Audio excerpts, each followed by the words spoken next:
I love superhero stories and movies. Anybody else? Okay. How many of you have gone online and watched through the streaming service like the Marvel movies, but in chronological order? There's like 26 of them. Okay. You guys get me then. We're like the true nerds in the room.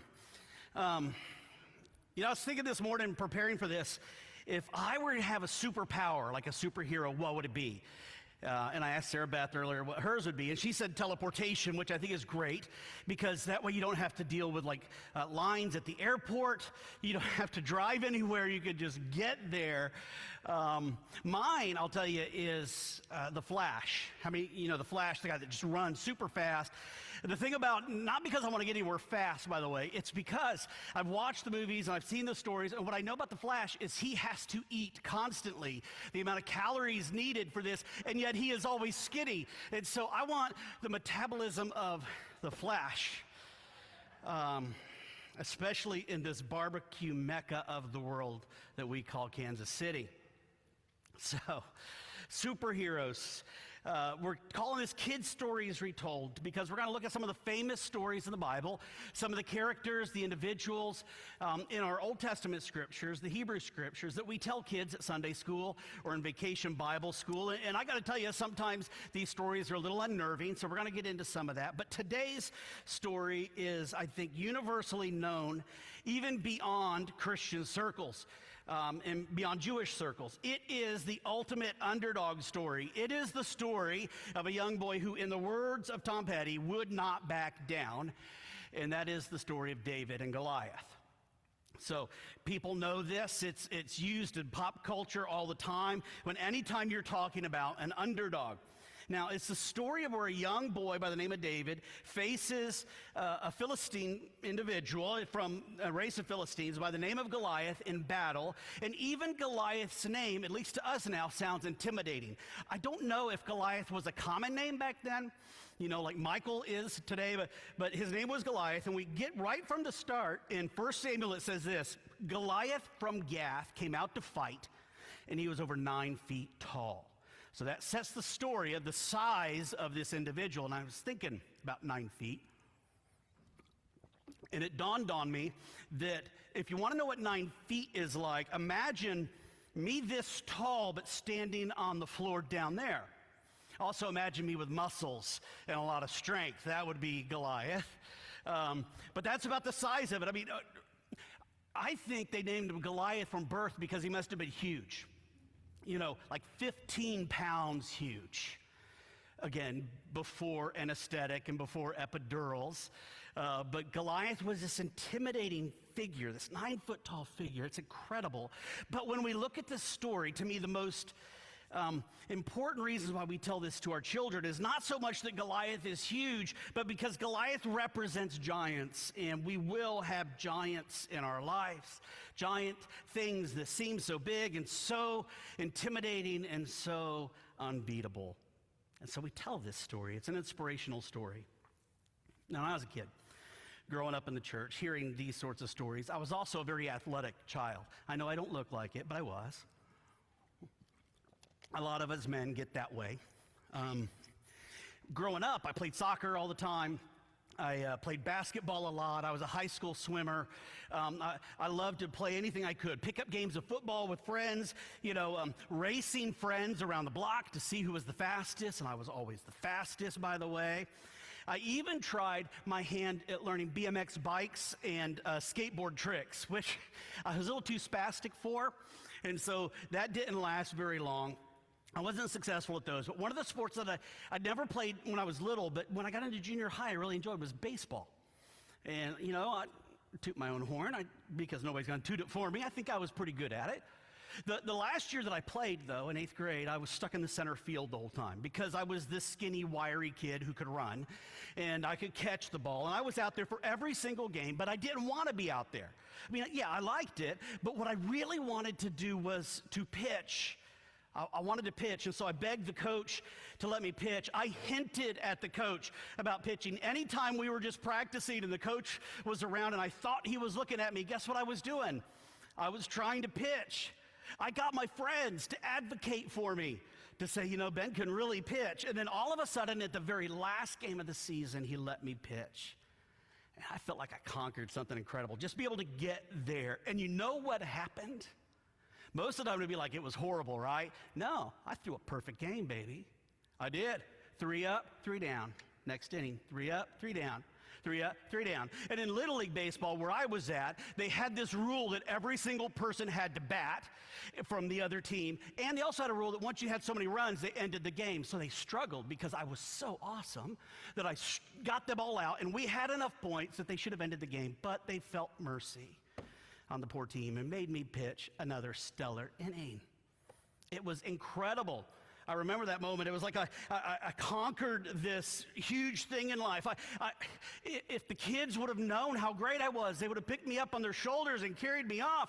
And somebody like Salvador Perez would have been there to dump the bucket of water on me, but nobody did that. It was a defining moment, as you can tell. I'm telling you this story. I think with fondness of this moment when I was a child. And you need to know that since that day, I've had to overcome other things in life. Not just coaches who didn't believe in me, but I've had to overcome difficult people, and none of you are that, by the way. Difficult challenges in life, things that have seemed way too big to overcome. Some people experience different giants, a giant debt in life that seems insurmountable, a disability, loneliness. I think you know what I'm talking about, and you've probably experienced a giant at some point or another, or you're experiencing it now. You see, giants come in different forms. And when we face them, we have 2 different options. One is you can either ignore the giant, which means, by the way, it never goes away, and it is always there in your face, or you can face it and not back down and do what you can to defeat it. Those are the 2 options when it comes to giants. And what we're going to do today is look at the story of David to get some practical things for us when it comes to facing giants. And so I'll begin with the story of David. It says this, it's where I started earlier, about Goliath, a Philistine champion from Gath, came out to the Philistines, ranks to face the forces of Israel. He was over 9 feet tall. Then it goes on to describe him. He wore a bronze helmet, and his bronze coat of mail, which was like these little pieces of metal that would protect him, weighed 125 pounds. He also wore bronze leg armor, and he carried a bronze javelin on his shoulder. The shaft of the spear was as heavy and as thick as a weaver's beam, meaning it is something significant. And the iron spearhead weighed 15 pounds. So that's essentially a good-sized watermelon on a stick, swinging it around. That's how they're describing this story as it began. Now, Goliath also had an assistant, it tells us. There was an armor bearer, somebody that walked along to assist him, and it was their job to carry the shield. Now, imagine how big a shield would have had to be for a 9-foot-tall man. It's probably pretty large. He is a behemoth. His armor bearer is there. They are in position. And Goliath then begins to taunt the Israelite army who is all there watching. He says things like this.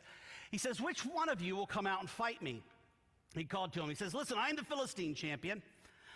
Which one of you is a champion? Let's do it this way. Let's just fight man to man, just one-on-one. And whoever wins, wins. And if I win, then we will rule over you and vice versa. Send somebody out to fight me." And then it ends this way. It says that when Saul and the Israelites, the army, when they heard this, they were terrified and they are deeply shaken. So what do giants do?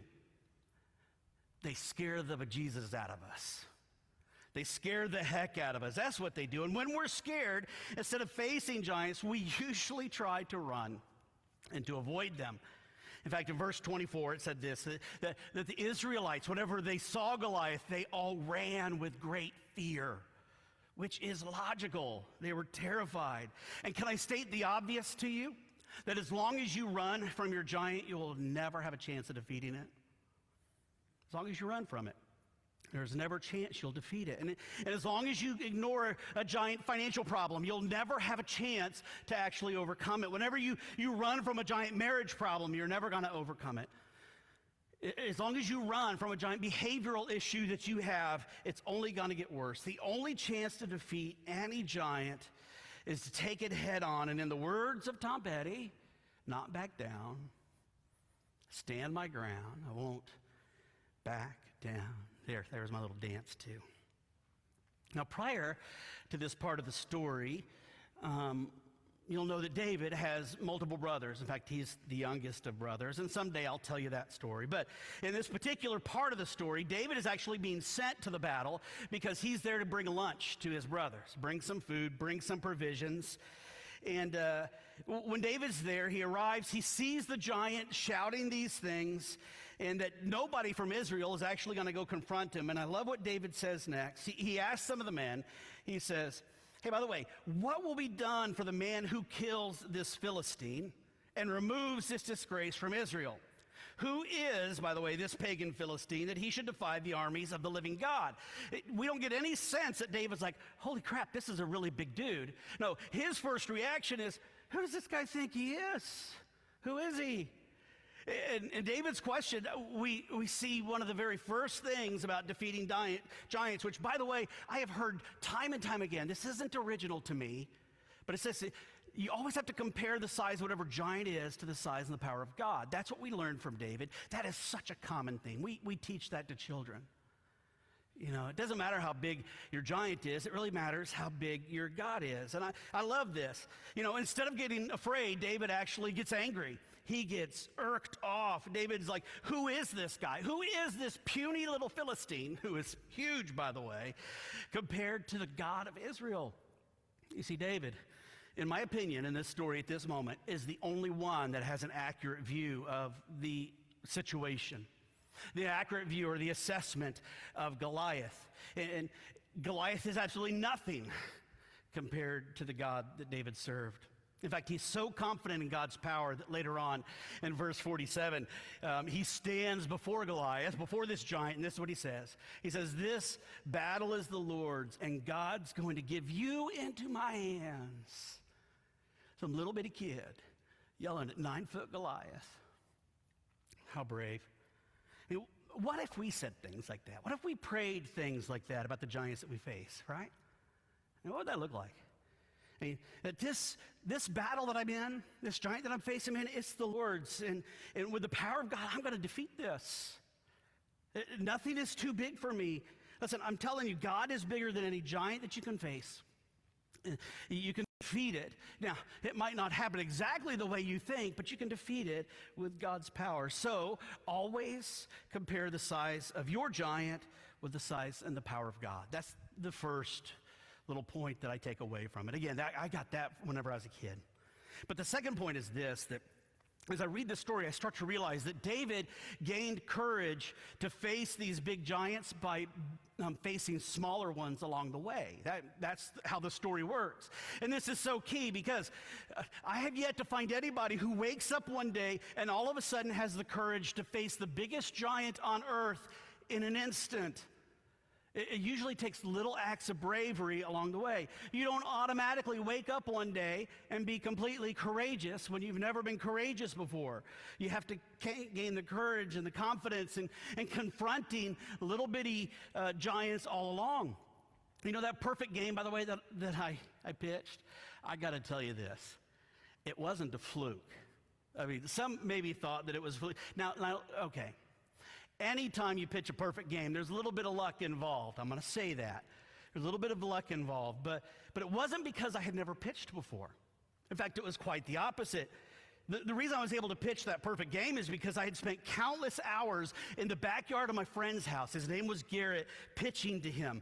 Countless times trying to throw a fastball and trying to throw a curveball. And that was all I could throw back then. I wasn't sophisticated enough to throw other things. I pitched baseballs, I pitched softballs, I pitched wiffle balls, I pitched rocks. Anything I could throw, I could throw. David, he steps up and he says, I'm going to fight this giant. And the king there, rightfully so, is like, are you out of your mind? You can't do that. You're only a little boy. But then David, I love how he says this. Now, this first line isn't in the Bible, but this is how I see it. He says, with all due respect, king, he says, When a lion or a bear came to steal a sheep from my father's flock, I went after it. And I struck it, and I rescued the sheep from its mouth. And then when it turned on me, I seized it by its hair, and I struck it, and I killed this. I've done this with both lions and bears, and I'll do it to this Philistine. In other words, David is saying, Coach, I've been pitching in the backyard for years. This isn't my first rodeo. This isn't the first time I've come up against something. David got the chance to be courageous and fight this huge giant because he defeated smaller ones all along the way, protecting the sheep. And as you win little battles, I'm going to tell you, it gives you the courage to take on bigger ones and bigger ones and bigger ones. Now, a third thing that we learn from David, and again, this particular point's not new to me. I've heard this so many times, but sometimes it's best to be reminded of things that we've heard, by the way. He wouldn't back down, and when he stepped up, what he realized is when he stepped up, God stepped up. That's what happened. David felt this courage, and he stepped up, and when he did, God showed up. David said, I'm going to fight this giant, but he knew that he wasn't going to be on his own. He knew that it wasn't just on his own power. I love how verse 37 captures this. This is David. He says, listen, the Lord who delivered me from the paw of the lion and the bear, well, that Lord is going to deliver me from the Philistine. He didn't say, you know what, I've been so good in the past. I'm the greatest, in boxing terms. I've conquered all these things, and I know without a doubt because of my ability I can do this. But no, he's instantly like, listen, I know that the Lord who delivered me before is going to do it again. David believed that God would deliver him in any challenge. He believed that when he stepped up, somehow God showed up. God is faithful to do that whenever you take a first step. And listen, you can believe this down to your toes. You can sing about it. You can hear a preacher talk about it. You can write notes. You can put it on a sticky note and put it on your mirror. You can hear it repeated 1,000 times. But I got to tell you, until you actually experience stepping up and trying it, you'll never fully understand it. Now, there's a bear that I face every Sunday. Some of you don't know this. Every Sunday when I come to church. And that bear or that lion or that giant is this place right here, this stage. It is intimidating. It has always been intimidating. For the last 15 years, no matter what I've done, this is intimidating.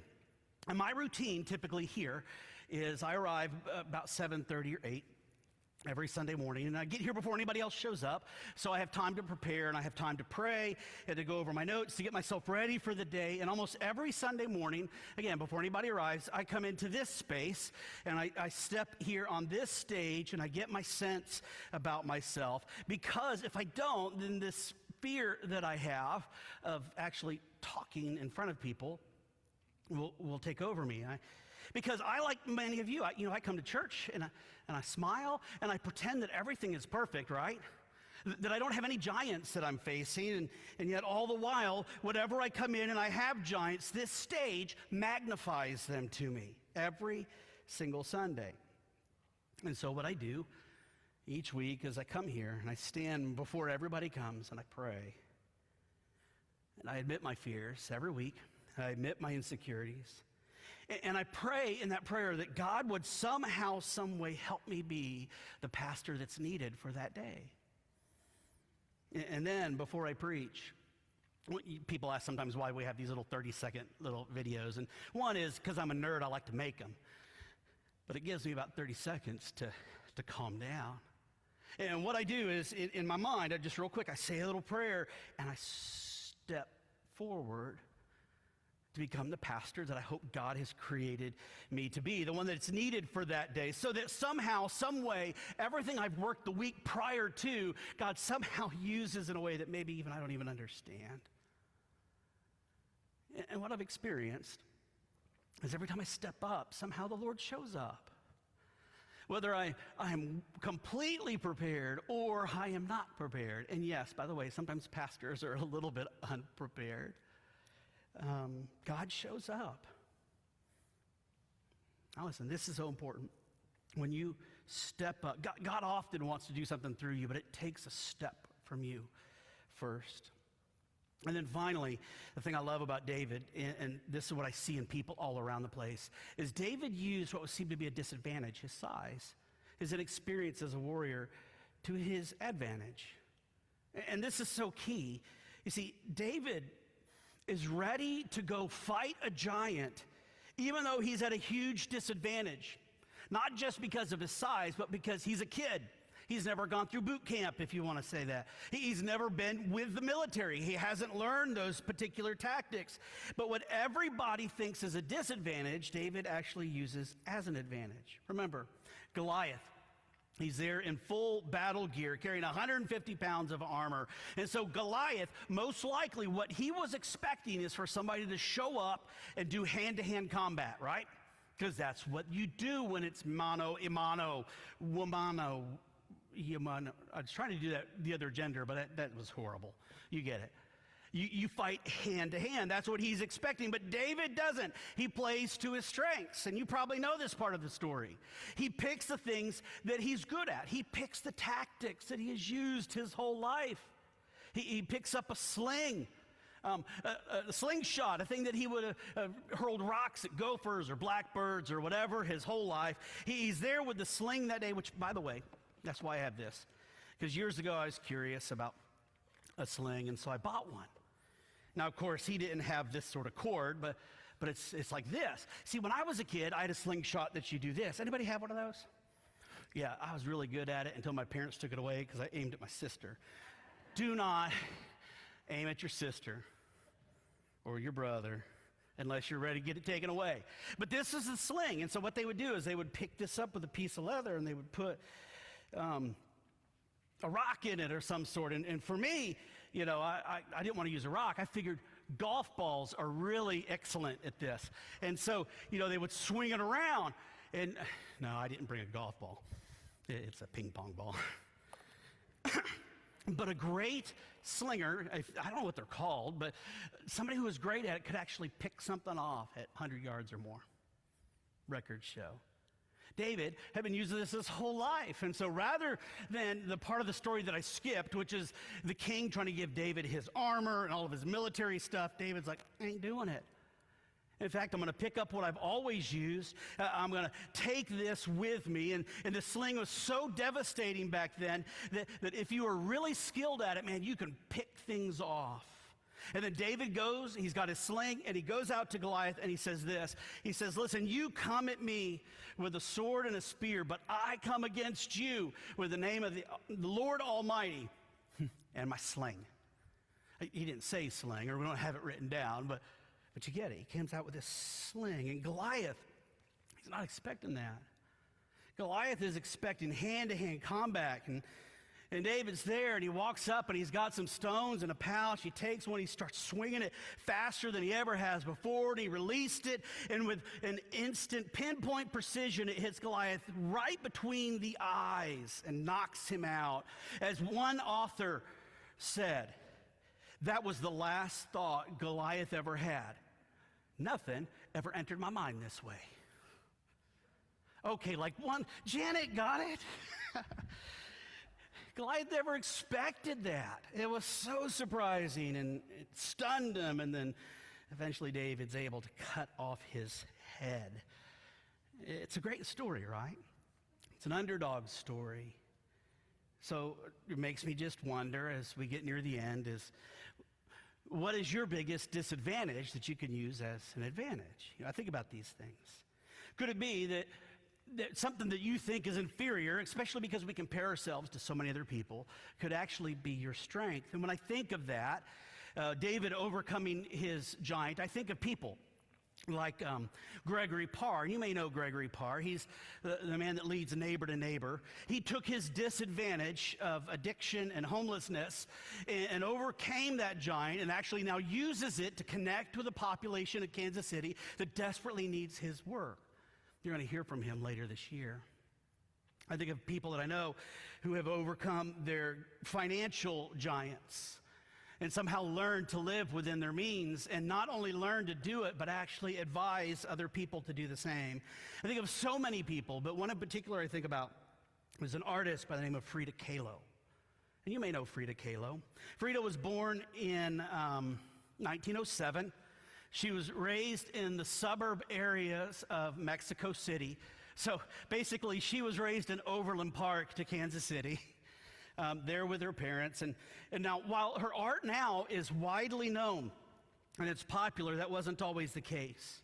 You see, at a young age, at the age of 6, she recovered from polio, and because of that disease, she ended up with one leg that was thinner than the other and one foot that was partially clubbed and just didn't work right.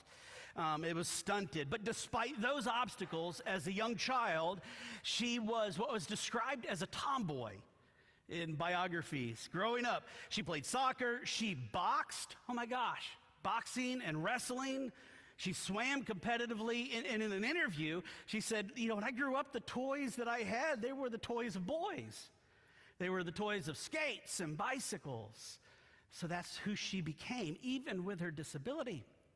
Now, she planned to go and become a doctor and started school for that, biology and zoology and anatomy, which, by the way, would help her later in her paintings, especially around figures. She had a passion for philosophy. But then, in September of 1925, she was on a bus with a boyfriend, and on their way home from school, that bus got struck by a trolley car. And in that accident, there's this metal handrail within the bus that broke loose and pierced her pelvis, broke it in many places. And in this accident, many people died. And the doctors that were there that tried to help fix this 18-year-old girl, this Frida Kahlo, they did not think she would survive. Her spine actually was fractured in a few places. Her pelvis was crushed. Her right leg and foot were severely broken. Now, the first of many operations she would endure actually brought her some temporary relief, but there would be many to come. In the hospital, this is what she experienced. This is what she told her friend. She said, "Death dances around my bed at night." That's how she felt laying there. She spent over a month in the hospital, was later fitted with a plaster corset. And for those of you who don't know what corsets are, they're these very super tight things. It's like the older version of Spanx, but more barbaric. You tighten it up. So she was fitted with this plaster corset in order to help things heal. By the way, that plaster corset would be something that would come back from time to time throughout her life. Now, while confined to the bed, she was unable to return to medical school. And so she did something else. She picked up a paintbrush. And her mom ordered an easel and a mirror and actually constructed this over her hospital bed at this angle with a mirror. So as she laid there, she could paint. In fact, she could paint her very first model, which was herself. A lot of her art is self-portraits. You see, for Kahlo, though, despair and pain were never far away. They never really are after something like that. Later in her adult life, before leaving Mexico to come to the United States and tour, she suffered the first of a series of miscarriages.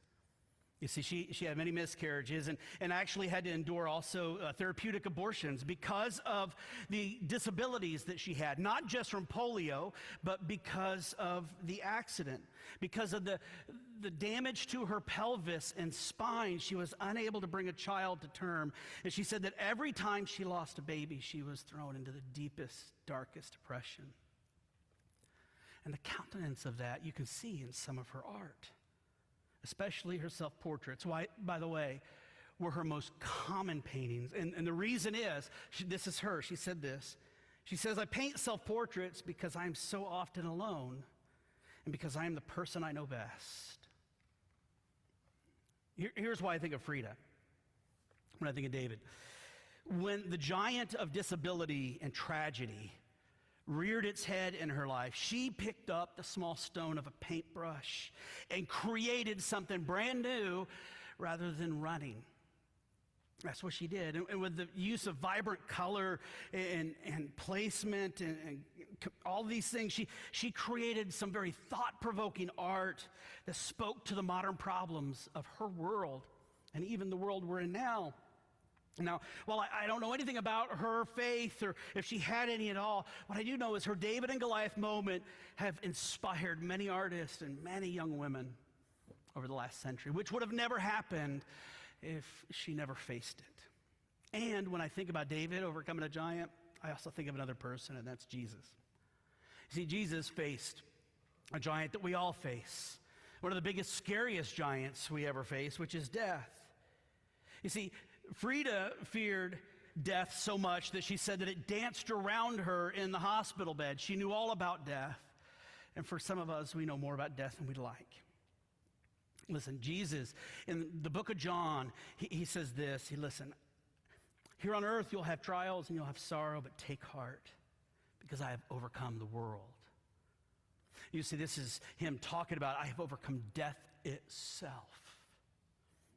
Here on earth you will have troubles, but listen, in the words of the song we started the service, right? There ain't no grave that could keep his body down. And as people of faith, we believe the same. There ain't no grave that can keep our bodies down. Here on earth, we'll have troubles. We will face giants. But Jesus says, take heart, don't have fear. I have overcome everything, and you can overcome it with me as well, even death. I don't know what your Goliath is, but the good news is this. Compared to the size and the power of God, any giant you will face is puny. So may we be able to, in the words of Tom Petty, not back down. May we not back down. May we stand our ground, and may we, with a little stone and the mighty power of God, overcome whatever giant we face. In the name of the Father, Son, and Holy Spirit. Amen.